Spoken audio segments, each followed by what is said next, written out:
So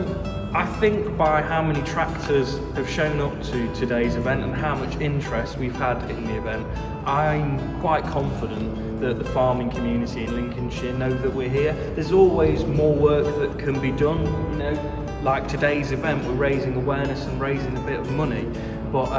yeah, we're lucky to have this service in Lincolnshire.